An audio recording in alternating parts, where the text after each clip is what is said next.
Hi everybody, I'm Danni Dancer. I am the social studies educator here for Children's Museum Houston, and I have an educator moment today brought to you by Bank of America.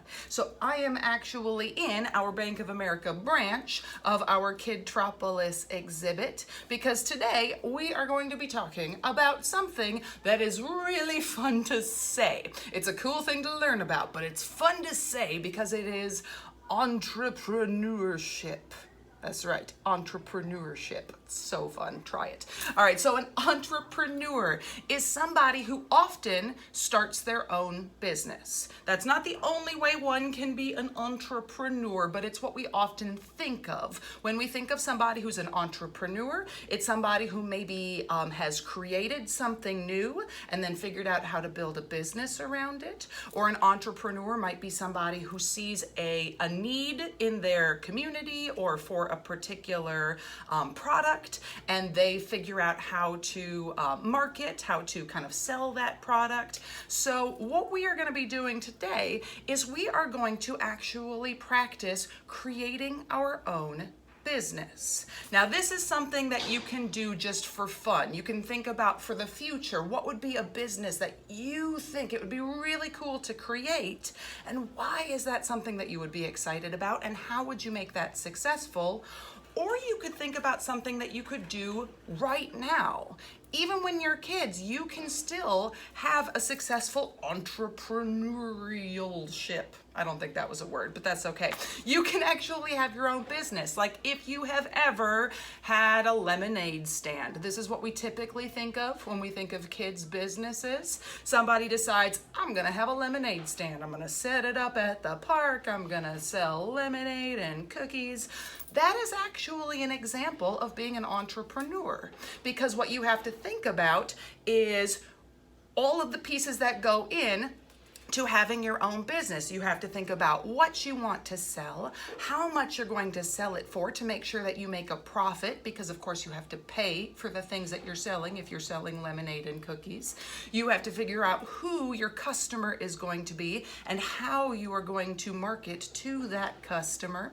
So these are some of the things that that entrepreneurs have to do when they come up with their business. And a lemonade stand, again, is something that we often think of kids doing for their business, but it's not the only option. Plenty of kids can have a successful business by offering to pet sit or walk dogs, by offering to start kind of a lawn care business, even by making things at home. Maybe you're really crafty, maybe you're a really good artist, and you make something and you decide to sell it either in your community or online. These are actually things that kids do to make money, to practice their entrepreneurial skills.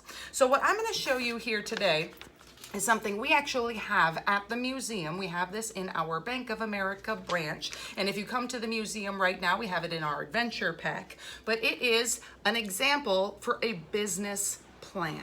So here are the steps. If you want to do this at home, again, whether you're thinking about something that you're like, maybe I could do this right now, or maybe you're thinking this would be a really cool thing to do someday. Here are some of the things you're going to want to consider. Thing number one is, what is your big idea? We've got it right here. But what is the big idea for your business? What is the problem that you're trying to solve? What is your idea for your new product that you want to produce and sell?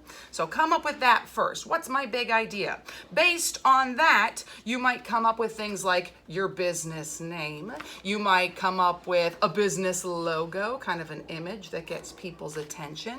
And then who your customers are. Is this something that like parents are gonna want? Is this something that babies would use? Is this something for pet owners? So you can think about who your customers are. And then you might do a little market research, which just means asking people questions. Is this something that you're interested in? How do you think we could improve it? What would make you want to buy this product rather than this other similar product? How much might you be willing to pay for this particular item? And based on some of that market research that you do, then you can come up with your pricing. So, and part of that is going to have to be doing some research on what the cost of producing your item or items that you're selling might be. Now, maybe you're selling a product, maybe you're selling a service. Like if you're walking dogs, you're selling a service to another person, but you still have to think about the time involved, because if you're doing that, that's time that you can't be doing something else, and time has value as well. So this is something, even if you don't have this piece of paper in front of you at home, I'm scrolling so slowly so that you can read. This is something that you can work on. Come up with your big idea. Figure out what you would want to sell and how you would actually make that work.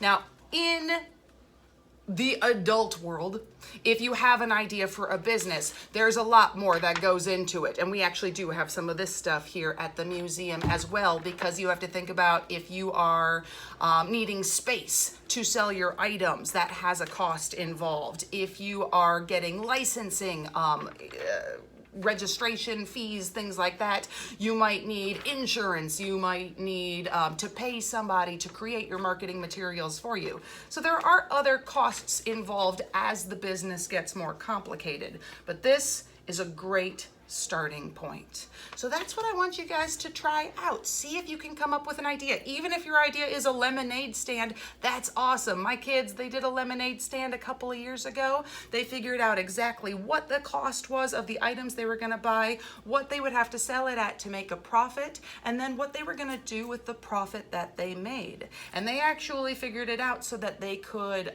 use some of the profits that they made to donate to a charity of their choice as well, which is kind of a cool thing to do if you are interested in that. Because remember, we can earn money, we can also share money that we have. So that is our educator moment for today. I hope you guys will think about what entrepreneurialism-ship, it's not a word, what sorts of businesses you might have in mind and how you could make that idea a reality. Thank you all so much for joining me here today in Kidtropolis Bank of America branch, and we will see you all again soon. Bye.